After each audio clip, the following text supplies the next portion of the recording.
What I am saying is that as long as an heir is underage, he is no different from a slave, although he owns the whole estate. The heir is subject to guardians and trustees until the time set by his father. So also, when we were underage, we were in slavery under the elemental spiritual forces of the world. But when the set time had fully come, God sent his Son, born of a woman, born under the law, to redeem those under the law, that we might receive adoption to sonship. Because you are his sons, God sent the Spirit of his Son into our hearts, the Spirit who calls out, Abba, Father. So you are no longer a slave, but God's child. And since you are his child, God has made you also an heir. Formerly, when you did not know God, you were slaves to those who by nature are not gods. But now that you know God, or rather are known by God, how is it that you are turning back to those weak and miserable forces? Do you wish to be enslaved by them all over again? You are observing special days and months and seasons and years. I fear for you that somehow I have wasted my efforts on you. I plead with you, brothers and sisters, become like me, for I became like you.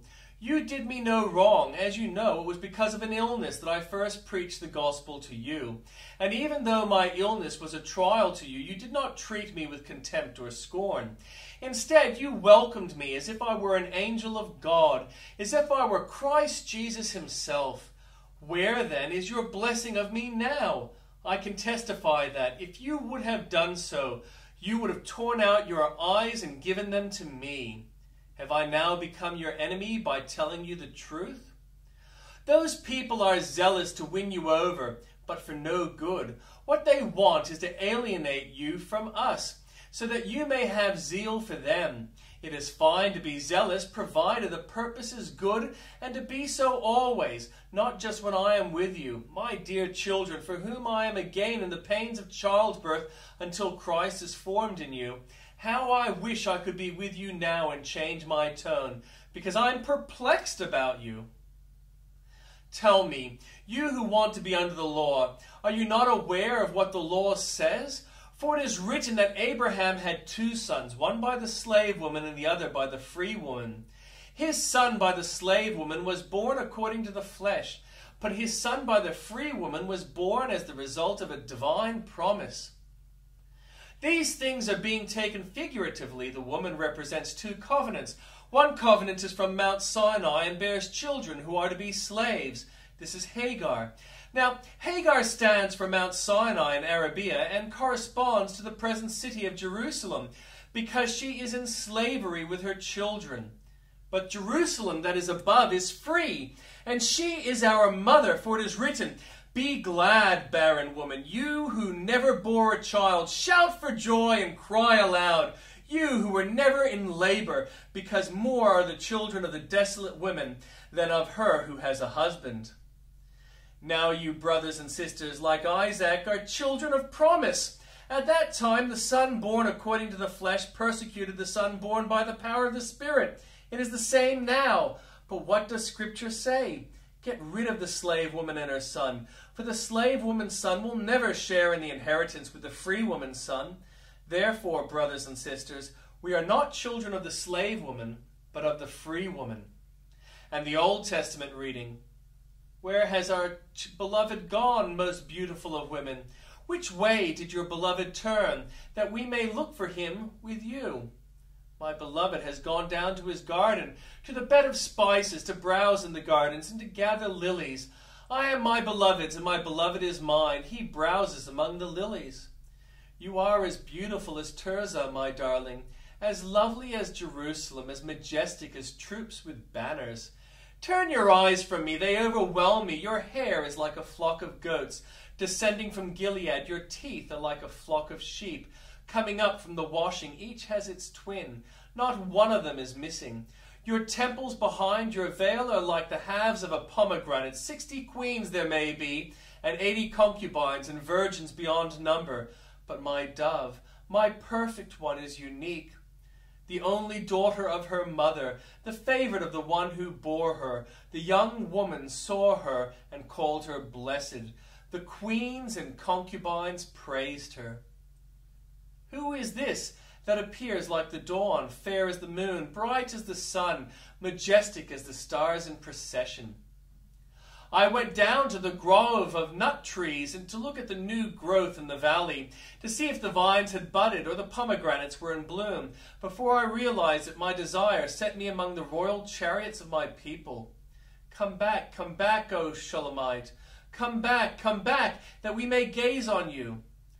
Why would you gaze on the Shulamite as on the dance of Manaheim? How beautiful your sandaled feet, O prince's daughter! Your graceful legs are like jewels, the work of an artist's hands. Your navel is a rounded goblet that never lacks blended wine. Your waist is a mound of wheat encircled by lilies. Your breasts are like two fawns, like twin fawns of a gazelle. Your neck is like an ivory tower. Your eyes are the pearls of Heshbon by the gate of Bath Rabin. Your nose is like the tower of Lebanon looking towards Damascus. Your head crowns you like Mount Carmel. Your hair is like royal tapestry. The king is held captive by its tresses. How beautiful you are, and how pleasing, my love, with your delights. Your stature is like that of the palm, and your breasts like clusters of fruit. I said, I will climb the palm tree. I will take hold of its fruit. May your breasts be like clusters of grapes on the vine, the fragrance of your breath like apples, and your mouth like the best wine.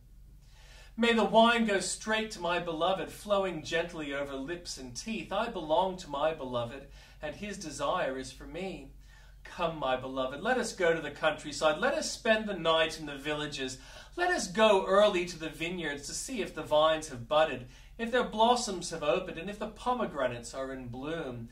There I will give you my love. The mandrakes send out their fragrance, and at the door is every delicacy, both new and old, that I have stored up for you, my beloved.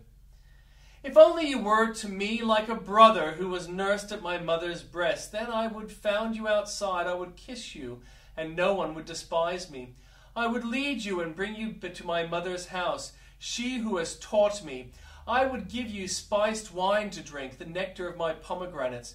His left arm is under my head, and his right arm embraces me. Daughters of Jerusalem, I charge you, do not arouse or awaken love until it so desires. Who is this coming up from the wilderness, leaning on her beloved? Under the apple tree I roused you. There your mother conceived you. There she who was in labor gave you birth. Place me like a seal over your heart, like a seal on your arm, for love is as strong as death.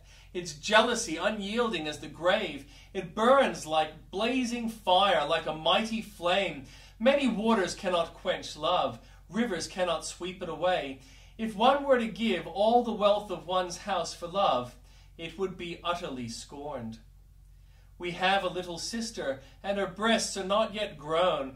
What shall we do for our sister on the day she is spoken for? If she is a wall, we will build towers of silver on her. If she is a door, we will enclose her with panels of cedar.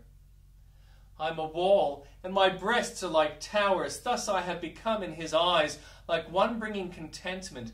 Solomon had a vineyard in Baal Harmon. He let out his vineyards to tenants. Each was to bring for it fruit, 1,000 shekels of silver. But my own vineyard is mine to give. The 1,000 shekels are for you, Solomon, and 200 are for those who tend to its fruit. You who dwell in the gardens with friends and attendants, let me hear your voice. Come away, my beloved, and be like a gazelle or like a young stag on the spice-laden mountains.